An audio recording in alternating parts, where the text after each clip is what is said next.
Hi, my name is Sarah, and welcome to my channel, which is all about sewing and styling a handmade wardrobe. I'm going to be sharing my November makes with you, but it's going to be a little bit different from normal because I have a few things to share that I have already shared, and we'll get to that. I will be ranking things from my least favorite to my most favorite that I've made throughout the month.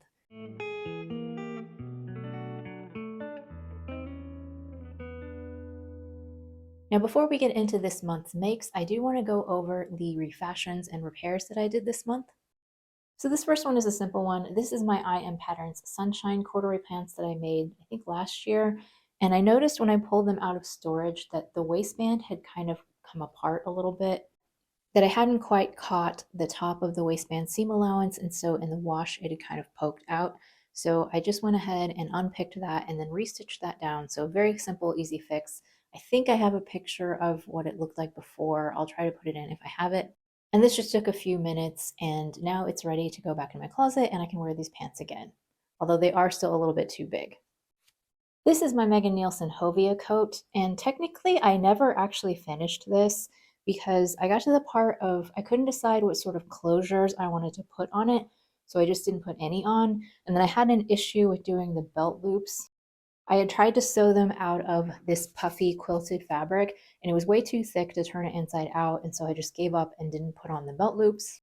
And so I finally went back in and I ordered some sew-on snaps from Wawak, put those on, and then I added the belt loop so that I can actually keep the belt on the coat if I want to or take it off. And so after a year or two, I actually have finally finished this coat and it is ready to wear. This is more of a fall coat than a winter coat because it's definitely not warm enough to wear outside in winter temperatures. But actually, it's really not that bad just to wear around the house as an extra layer. So I'm really happy to have finally finished that one up. And now it's properly done, and I don't have to feel like every time we put it on, like, oh yeah, I actually technically didn't finish that. And now for my final alteration of the month. Okay, technically, I've been holding out on you. I know that I put this coat in my list of things that I was going to be decluttering for my wardrobe, and I was going to. I was actually on the cusp of messaging my friend group and asking if anybody wanted it, but at the very last minute, I decided that I just was not ready to let go of it. So I decided what I really needed to do was to finish this coat because similarly to the Hovea, I didn't put the snaps on this one either. So in this case, I actually ordered snaps from Amazon because I found some really large ones. You can kind of see them better here. And so I just sewed on four like 1 inch sew on snaps so that at least I can close this coat now if I want to. I have worn it a couple times since I finished it, and I do think that it's a nice like lounge around the house in a blanket sort of thing. I still don't think I'll really wear it outside of the house, but I am trying to do a better job of getting more use out of it. I think in the end, what I settled on is it's not the color combination that's really throwing me, it's the size of the coat. It is very, very large and oversized, and it's just a little bit overwhelming on me. It's very bulky. So I'm not opposed to actually making another colorful quilt coat. It's just that I would use a different pattern. Maybe the Hovea, it's a little bit more form-fitting. I mean, it's not tight or anything, but it's definitely less oversized than this one. But yeah, right now I don't need any more quilted coats. I'm just going to try to get use out of the ones that I have actually finally finished and see how it goes this winter, and then maybe I'll reevaluate next winter.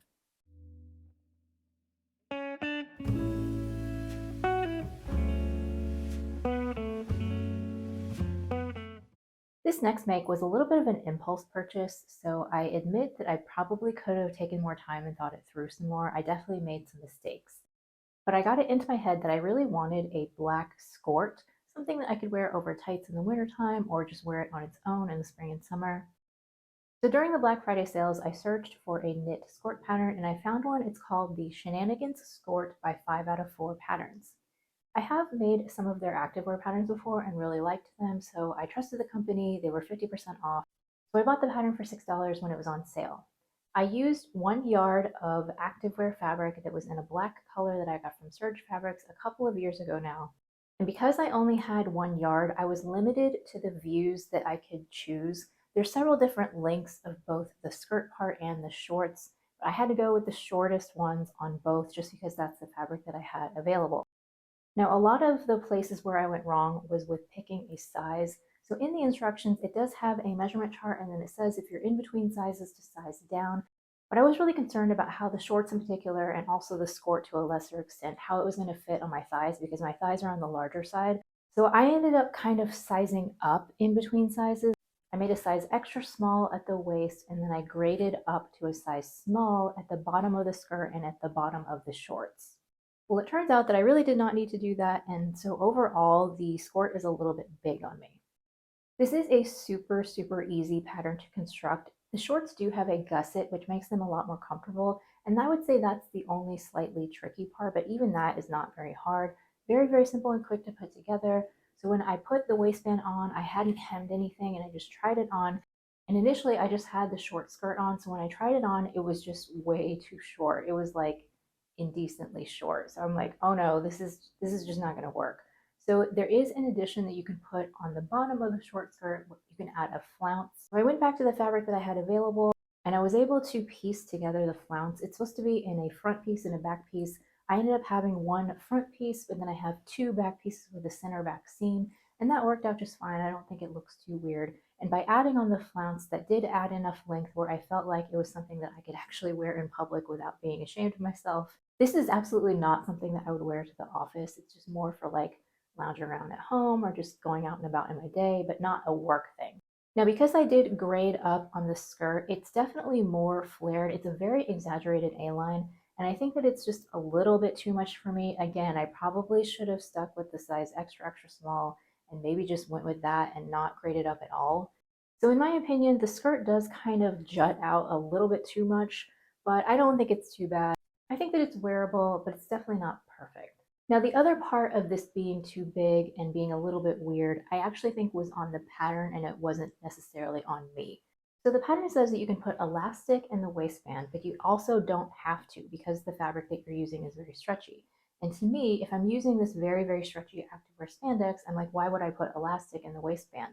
So I intended to just sew it up without elastic in it. However, when I cut out the waistband and sewed it together, I realized that it was huge. Like I measured it and the waistband unstretched was like 31 inches or something. And my waist size fluctuates a lot, but it's usually in between like a 26 and a half and a 27 and a half, somewhere in that neighborhood. So without elastic, that was going to be way too big. It was going to just fall down. So I thought to myself, like, I still don't want to use elastic because you don't need it. So I just trimmed some off of the waistband so that it would actually fit my waist. I did make it a little bit too big still, but it's much closer to like actually fitting me in the waist. And then I just stretched the waistband when I put it onto the skirt part.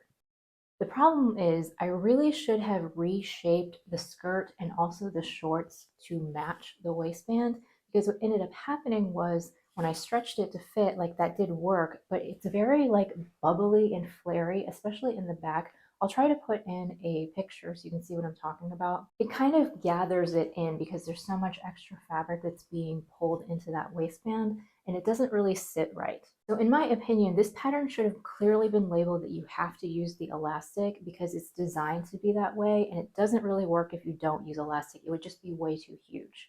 So once again, if I was starting from scratch and I had it to do all over again, I would redraft not just the waistband, but I would redraft all of the pattern pieces to taper in much more to have a little bit of negative ease so that it would sit flush on my body without any extra fabric there. And I think that would have actually been perfect. As it stands, I do feel like this is wearable still. I think that it's cute. It's probably not going to be my most favorite garment, but it is a little bit different than anything else that I own. And I do think there's a lot of potential in both the winter and the summertime to come up with different outfits. Now for the styling, I did put on kind of like a schoolgirl, gossip girl inspired outfit. Because I'm inside my house, I didn't bother putting on tights. But just know if I were wearing this as a winter outfit, I 100% would wear tights underneath. I would not have bare legs. Now I can already hear some of you in my head telling me that I need to tuck in my shirt because that would be more flattering, and you're right, it probably would be, but I was going for more of like a free spirit kind of look, so I just went ahead and left everything out. So you can only see the skirt peeking out just a little bit with the over the knee boots. I think that that's a cute look. It's a little bit more fun and different than what I would normally wear. So all in all, I am satisfied with this Skort. I do think that it has potential to get a lot of wear because I do think it can be a year-round thing. Is it perfect? No, but I do think that it's cute, and maybe if I like it enough, I might make another one in another color at some point. Definitely incorporating all of those modifications that I should have made.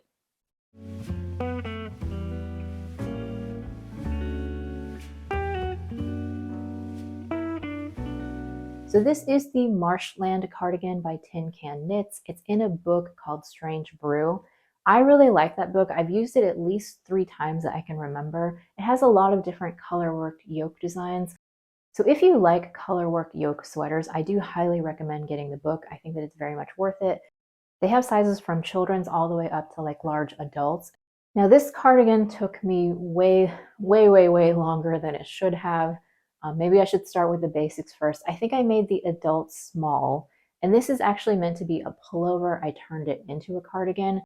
I pulled a bunch of worsted weight yarns that were in my stash, gathered them all together, and tried to pick colors, and just made a colorwork sweater in order to use up some of those leftovers. And I think maybe I probably should have taken a little bit more time to actually do that stage and really be sure about the colors that I was picking. So the actual knitting process of this went very smoothly. I don't think that I really had any issues. I did modify the sleeves, so I didn't do any decreases on the sleeves, so they are just as wide at the bottom as they are at the underarm here.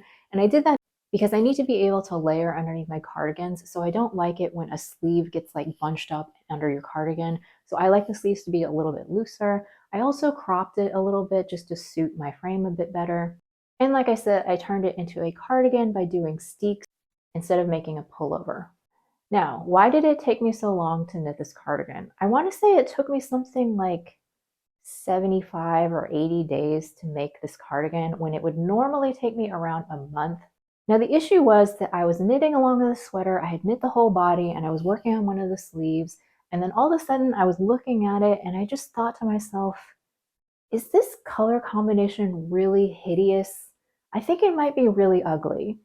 And so I was just so like very much out of love with the colorway that I put it away for like, I don't know, over a month, probably like a month and a half. I just put it away and I didn't want to look at it because I was just so turned off with the color combination that I was wondering if I should even finish it. I asked my husband if he thought that this was ugly and he said no, but he doesn't really think too hard about colors. Like he just kind of looked at it and was like, it's fine. But I don't know. Do you think that it's ugly? Let me know in the comments. I think where I actually went wrong after thinking about it for way too long is I think that I don't like the light pink. I think that all the other colors work together, and if I had just chosen something besides the light pink, that it would have been fine. But there's something about that pink that I feel like just throws the whole thing off. So sometimes when I look in the mirror, I feel like it's not that bad, and other times I look at it and I'm like, oh, I just really wish that pink wasn't there. But it is what it is. I can't change it now, so I'm just going to live with it. But that is definitely something that put me off for a long time, was I just wasn't sure about the colors. Eventually, I did pick the cardigan back up and was just like, okay, you're already on a sleeve, like just finish the thing and get it over with. I went ahead and finished knitting the sweater, and then I blocked it because you do need to block it before you cut the steeks. And then the second time that I put it off to the side for a few weeks was because of the steeks. Now I have done machine sewn steeks at least 1 or 2 times before that I can remember, but it's been a really long time. It's not something that I do a lot. And there is something a little bit nerve-wracking about taking a pair of scissors and cutting your knitting right up the front. So I just was not feeling it. I just didn't want to work on it. I was a little bit nervous about it. So I set it aside for another 2 or 3 weeks until finally a few days ago, I was like, okay, I need to just get out the sweater and get it done. Actually doing the steeks, like machine stitching on each side of the button placket and then cutting it open, that was really not a big deal at all. It went just fine.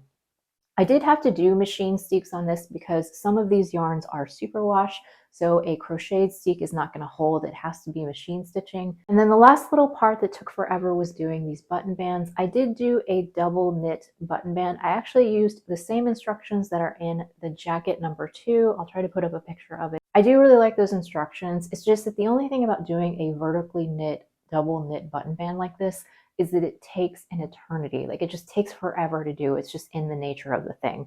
So it took me about another week to finish it up completely because I had to do the button bands and of course do the buttonholes, and then I had to cover up the steeks. So there's lots of different ways that you can finish off a steek, but I decided to go with a knit facing because it just seemed like the easiest. It's probably not the cleanest. Like I could have used like a ribbon or something and like hand stitched it to the cardigan, but that just seemed like a big pain that I didn't really want to do. So I went with a hand knit facing. So it does kind of show a little bit on the front here where you can see where the ends of the facing have been attached underneath here.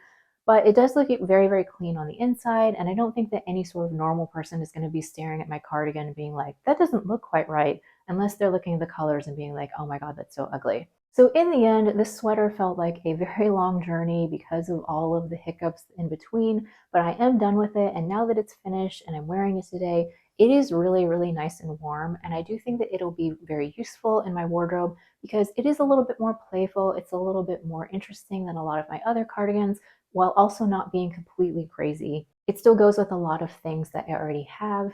So overall, I think I've come down on the side of that I am decently happy with how this turned out, but I still just really wish I hadn't picked that pink. Let me know what you think in the comments, but be a little bit gentle. I'm a little bit nervous about this one, but I would love to hear your thoughts.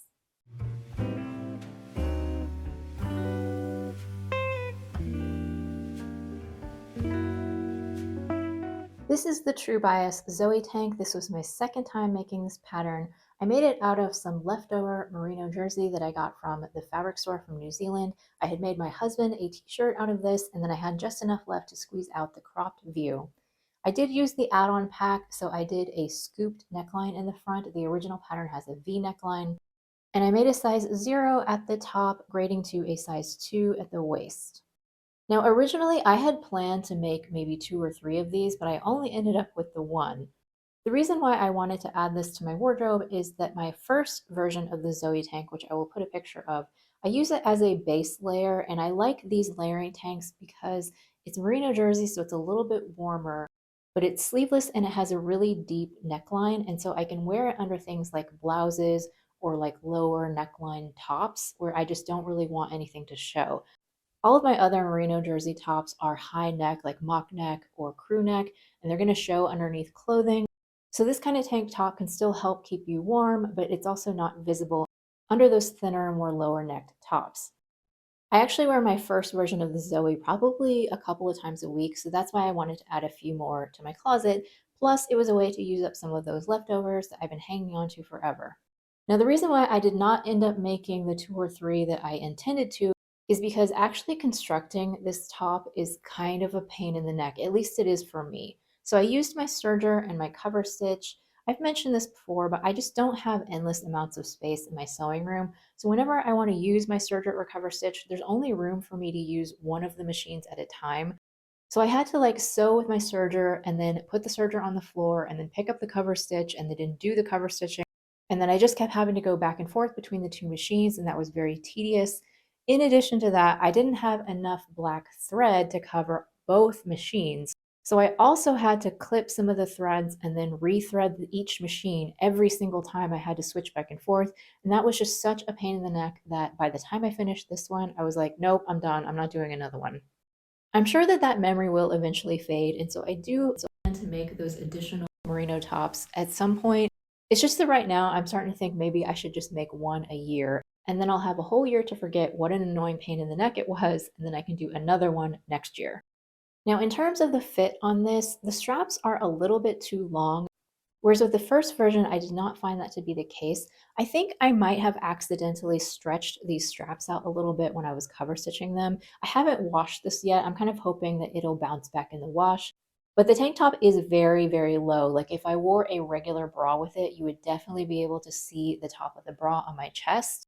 For the pictures that I took, I was just wearing a strapless bra just so you could get an idea of what it looks like. But the truth is, I am never ever going to wear this tank top on its own. I will only ever wear it as a base layer. So it doesn't really matter to me if my bra shows because no one else is going to see that.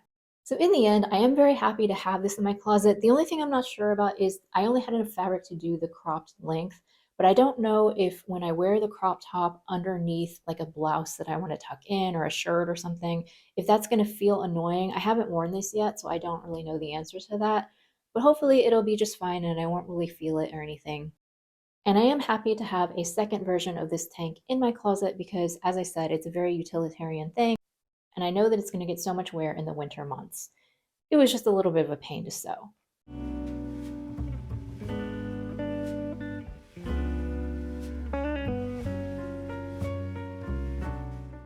I made 5 basic t-shirts for my wardrobe, but I'm going to consider it just one project because I used all the same fabric that was sponsored by Minerva and I used the same pattern. The fabrics are this cotton spandex jersey. I got 1.5 meters of 3 different colors, navy, white, and black, And the pattern that I used was the Victory Patterns Francis T. I've used this pattern dozens of times. It's one of my TNTs. I really like it as a very fitted t-shirt because there's lots of different neckline, sleeve, and length options. You can pretty much get any kind of fitted t-shirt that you're looking for. If I can remember correctly, I think I make this size 0 up in the shoulders and the chest, and then I grade up to a size 2 around the waist and down to the hip. And I also graded up one size for my upper back because I have a broad back. I know that I have shortened the sleeves. At this point, I can't remember by how much because I just keep using the same pattern over and over, but likely I shortened the sleeves probably like 2.5 to 3 inches. Now for the different versions that I made, my original plan was to make 3 different long sleeve tees, and there was a reason behind all of them.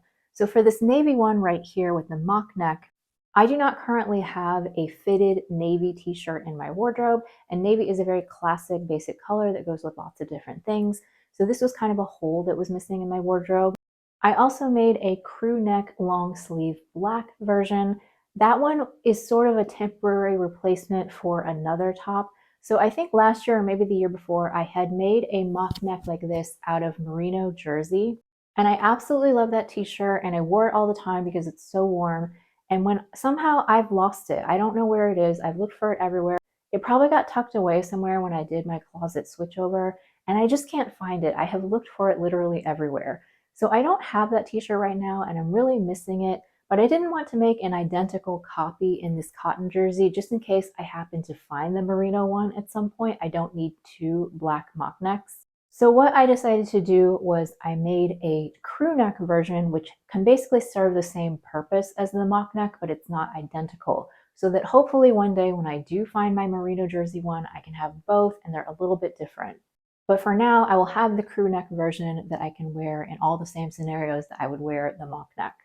And then for the white version, I also made the crew neck long sleeve version. That one I made because I needed to replace a t-shirt that is aging out of my wardrobe. I have a white long sleeve crew neck shirt that I wear all the time, but it is a cotton modal spandex jersey blend.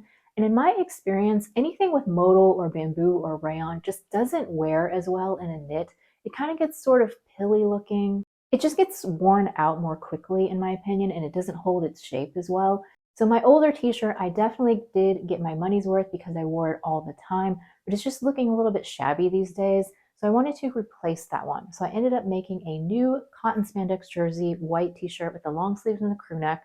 And then my old t-shirt, I have just moved it on to be a workout tee. So it still has some life in it. It will still get some wear. It's just that it won't be as a normal t-shirt. And now I have a newer version that I can wear in my normal wardrobe. Now that only covers 3 t-shirts, and as I said in the beginning, I made 5. This one, the one that I'm wearing, is actually another black mock neck, but this version is a baby tee, so it's cropped and it has the cap sleeve. And then I also made this white version, which is the crew neck with the cap sleeve, and it's also the cropped length. The reason that I made these 2 is because I'm trying to do a better job of utilizing the fabric that I have on hand, and I realized that I had enough fabric left I could squeeze out these little baby tees. For this white one, it'll probably get more wear in the spring and summer, but I did not have a very fitted cropped baby tee like this, so I think it is going to be very useful at some point. And this version, it's kind of funny. I don't like wearing mock necks in the spring and summer because I just find it a little bit too hot and uncomfortable. But actually, I do think that this particular t-shirt will get a lot of wear in the fall and winter because sometimes, like the sweater that I'm wearing today is really quite warm. So I don't necessarily need to wear a long sleeve t-shirt under it. So it's nice to have the little extra warmth around my neck, but it's not stifling and it's not too snug in the sleeve here because it is just a short sleeve. Now I did not make a 6th t-shirt out of the navy leftovers because at some point I want to save that one to make a raglan sleeve baseball tee, like combine a few different fabrics and have like a contrasting sleeve and a body. And I just wasn't feeling in the mood to do that right now. I just wanted to stick with this one pattern. So now that we've covered all of the different versions, because it was the same pattern, it was basically sort of like an assembly line thing. I cut them all out and then I sewed them up on my serger all in one day. And then I went ahead and finished out by cover stitching all of the t-shirts on another day. So I can't remember how many days it took me, maybe like 5 or so, but it was really only like 3 days of cutting, sewing, cover stitching. So very, very simple, very quick and easy. The hardest part was actually probably changing out the thread on my serger and my cover stitch. Sometimes basics are not the most exciting things to sew, but they are going to be very, very useful in my wardrobe. And I'm very happy to have added all of these to my closet. This cotton spandex jersey is really nice for a t-shirt. It's very, very soft and it's kind of a nice medium weight where it's not too lightweight, so it's not sheer, but it's also not too thick and heavy. It's kind of that perfect in between. From here on out, I do think that I will be sticking with cotton spandex for all of my t-shirts. I don't think I'm going to mess around with using rayon or bamboo or anything like that anymore.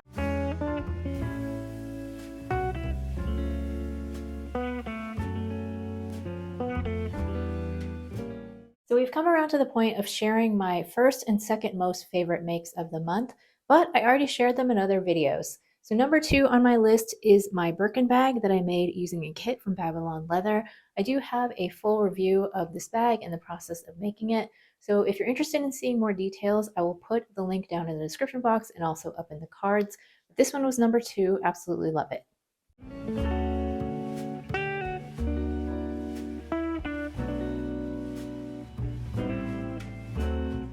And then my number 1 top make of November was my Pattern Emporium Take the Chance shirt dress with the Meet You There sleeves. Absolutely love this dress. I've already worn it twice. I wore it on Thanksgiving. I also have a full review of this dress on the channel with some different styling options. And so I will also put that video link down in the description box and up in the cards if you would like to check it out.